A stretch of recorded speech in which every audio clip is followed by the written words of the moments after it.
In 1997, Suzuki built a V-twin so deadly that it went beyond just earning a nickname. It earned a reputation, the Widowmaker.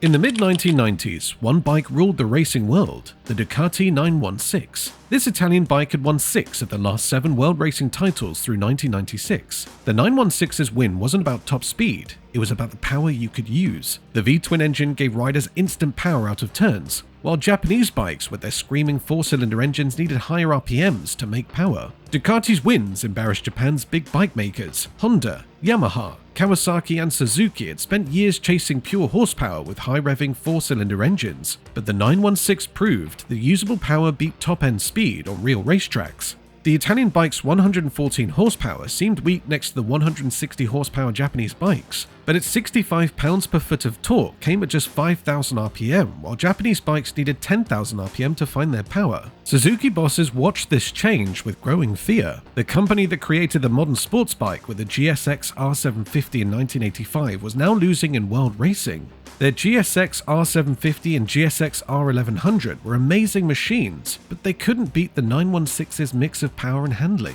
The answer seemed clear: build a Japanese V-twin to beat the Italians at their own game. But Suzuki's engineers had a big problem. The company had spent decades making 4-cylinder engines perfect. V-twin engines were new territory, controlled by Ducati's years of know-how and Harley-Davidson's cruiser background. What Suzuki needed was a fast program to learn V-twin skills quickly. The project that came out would become the TL1000 series, a family of V-twin sports bikes made to take back Japanese control in world racing and grab the growing street market for torquey, fun motorcycles. The TL1000S was born from this challenge. Released in 1997, it packed everything Suzuki knew into one package. The bike had the company's first fuel injection system, a beautiful frame and a brand new 996cc V-twin engine that made 123 horsepower. Best sports bike of 1997, they said, just months before it started viciously throwing riders off at 140 miles per hour.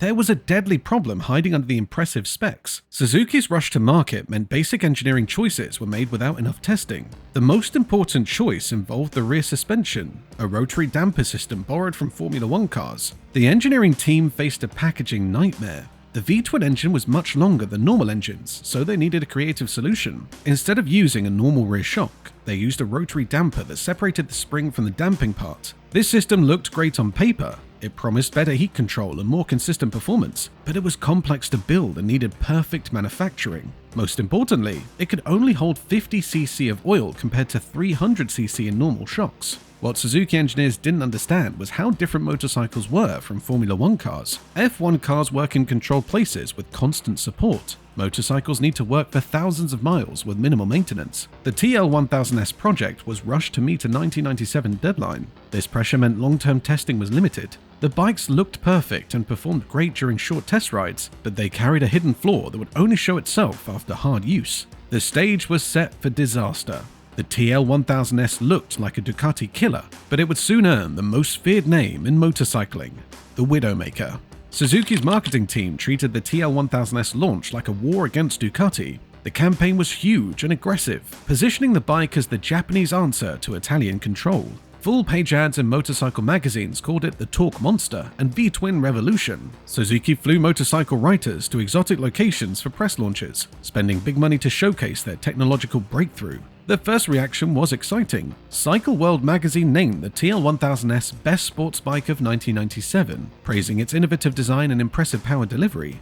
Motorcyclist magazine called it the bike that will change everything. European magazines were equally excited, with Britain's Motorcycle News calling it the Ducati killer we've been waiting for. Dealers couldn't keep up with the demand. Suzuki had first planned conservative production numbers, expecting the V-twin market to stay small. But pre-orders flooded in from customers eager to experience Japanese V-twin performance. The limited edition models, featuring special paint and upgraded suspension parts, sold out before they reached showroom floors. The bike's looks were a major factor in its early success. Unlike the angular, aggressive designs that ruled Japanese sports bikes, the TL1000S had curves and character.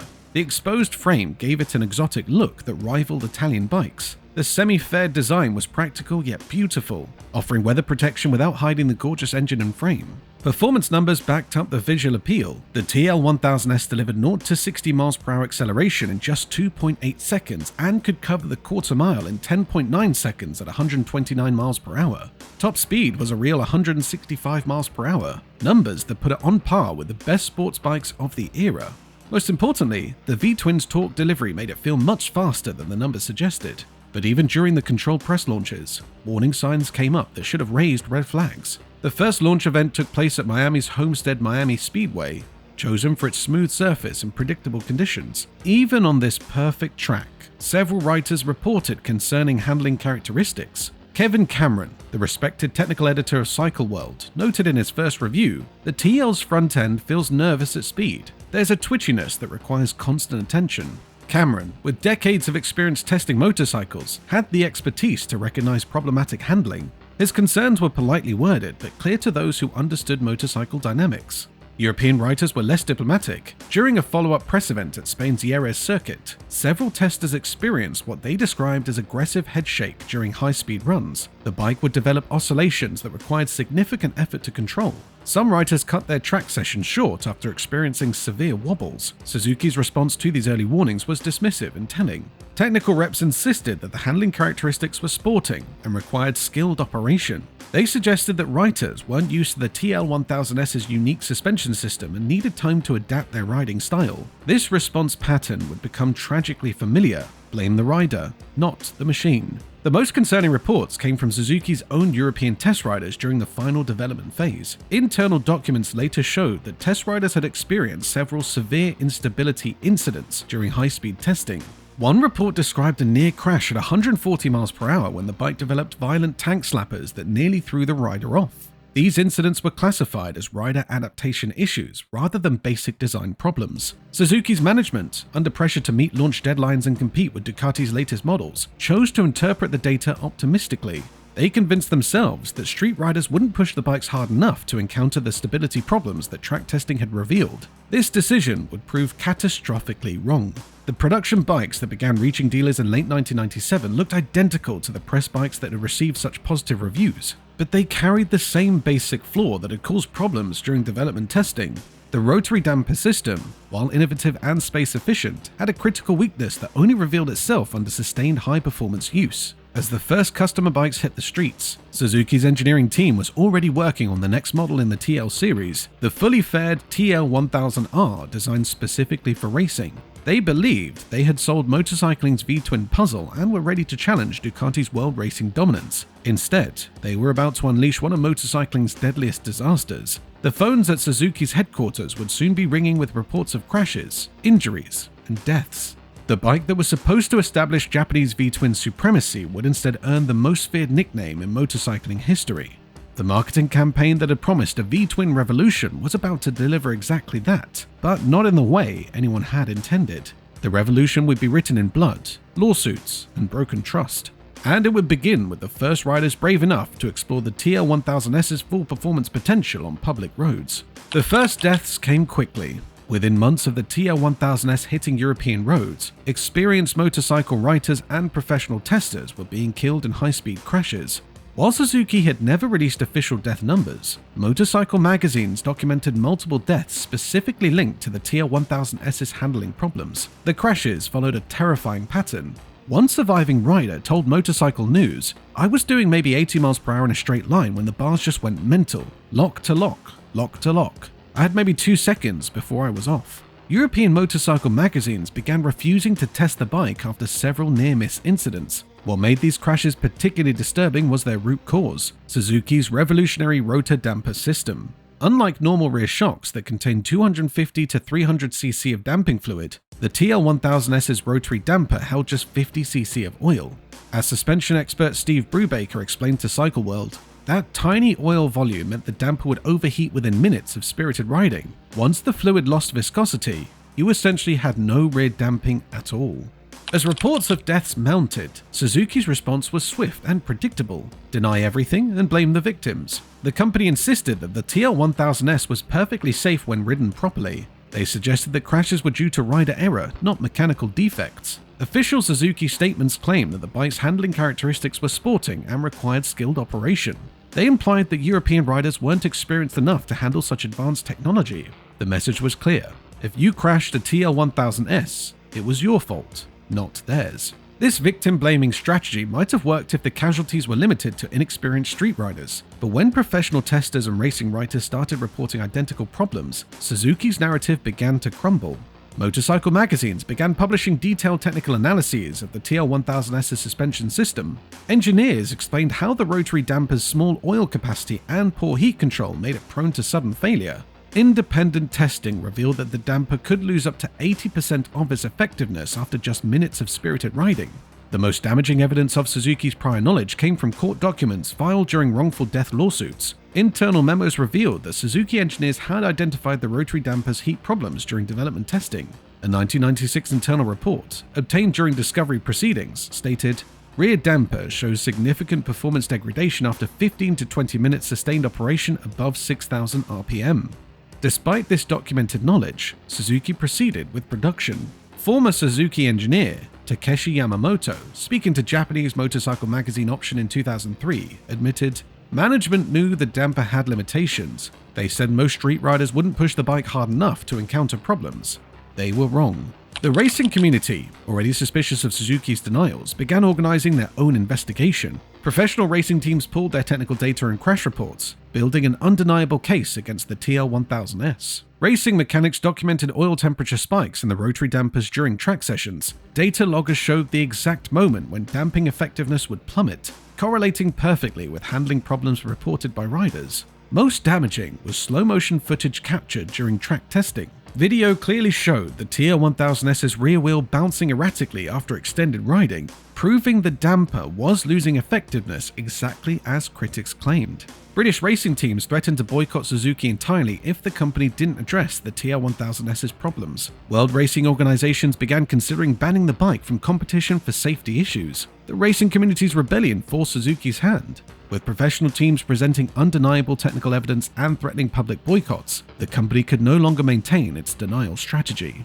But even when faced with overwhelming evidence, Suzuki's executives were reluctant to admit fault. The legal implications of acknowledging a deadly design defect were enormous. Admitting the bike was dangerous would open the company to wrongful death lawsuits worth hundreds of millions of dollars. Something had to give, and with pressure mounting from every direction, Suzuki finally acted. In late 1997, Suzuki issued a global recall for every TL1000S produced. The company's official statement was masterfully crafted corporate doublespeak. They described it as a voluntary safety enhancement to address potential handling characteristics under certain conditions. No mention of the rotary damper failures, no mention of the overheating problems, no mention of the riders who had died, just vague language about enhancements and characteristics. The recall solution was telling in its scope. Suzuki didn't just replace the rotary damper, they retrofitted every TL1000S with a steering damper mounted to the top triple clamp.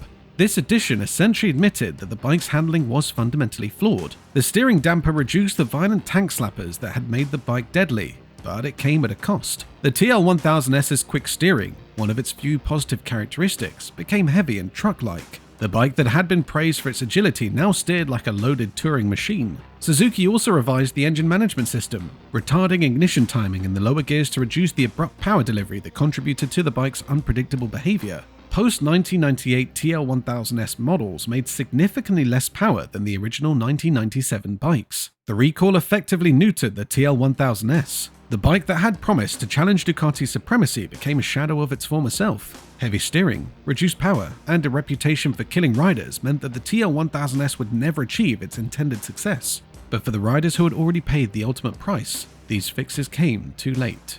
Even with the recall completed, Suzuki maintained its wall of corporate silence. The company never admitted that the original TL1000S was dangerous. They never apologized to the families of the riders who died. They never explained exactly what had been wrong with the rotary damper system.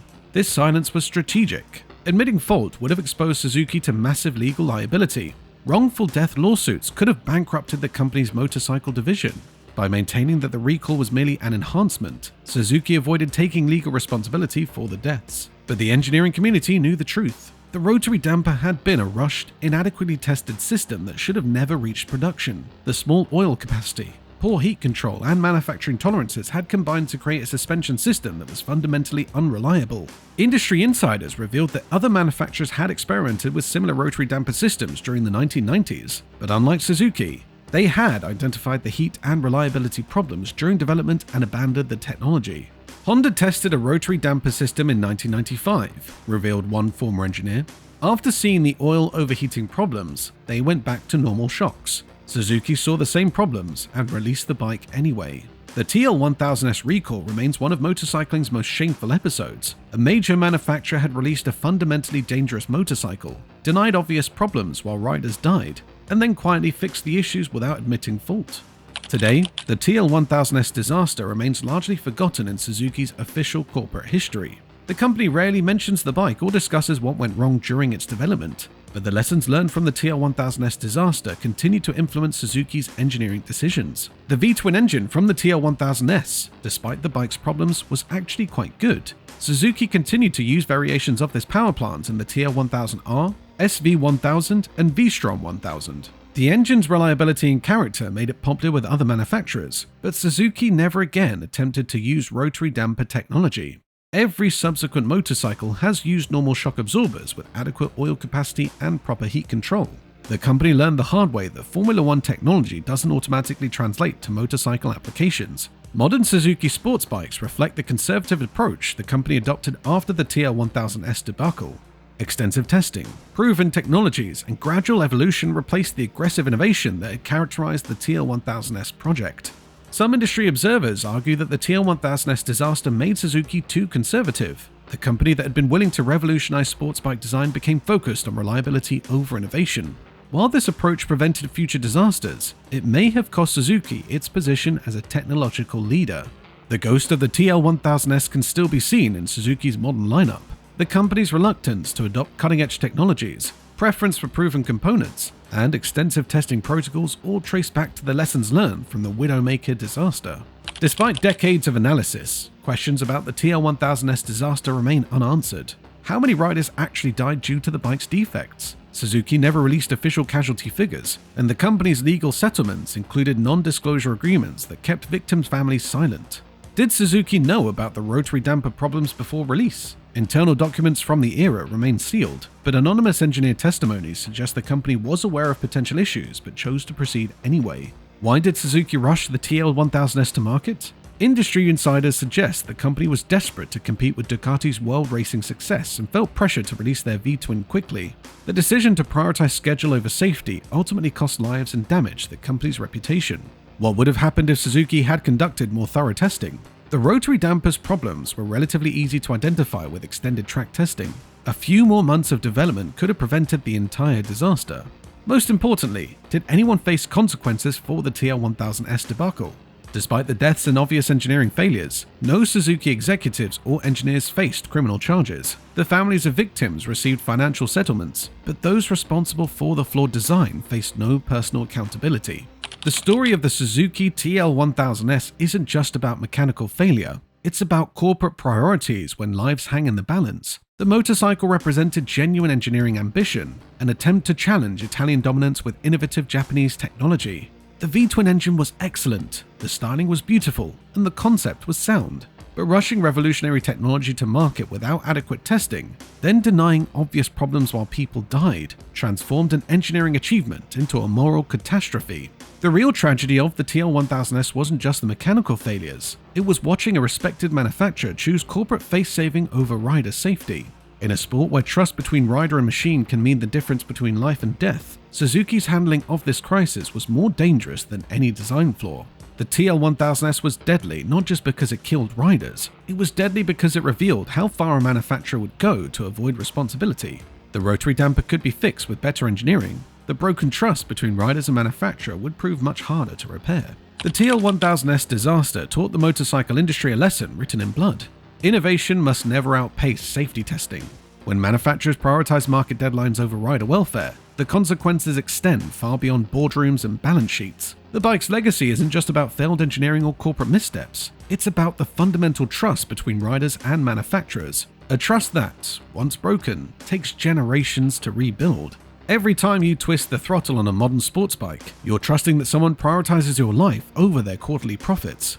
The TL1000S proved that in motorcycling, the most dangerous component isn't the engine or suspension. It's in the boardroom where safety decisions are made, because unlike mechanical failures, moral failures can't be fixed with a recall notice. They can only be prevented by reminding the riders who paid the ultimate price for corporate shortcuts. The Widowmaker's real legacy isn't the bikes that were recalled, it's the reminder that every motorcycle represents a sacred trust between manufacturer and rider. Break that trust, and the consequences are measured not in dollars, but in lives. What do you think? Did Suzuki deliberately rush an unsafe motorcycle to market? Are modern sports bikes hiding similar design flaws? Let us know in the comments below. And if you want more stories about motorcycle controversies the manufacturers don't want you to know, hit that subscribe button and ring the notification bell. Trust us, you won't want to miss what's coming next.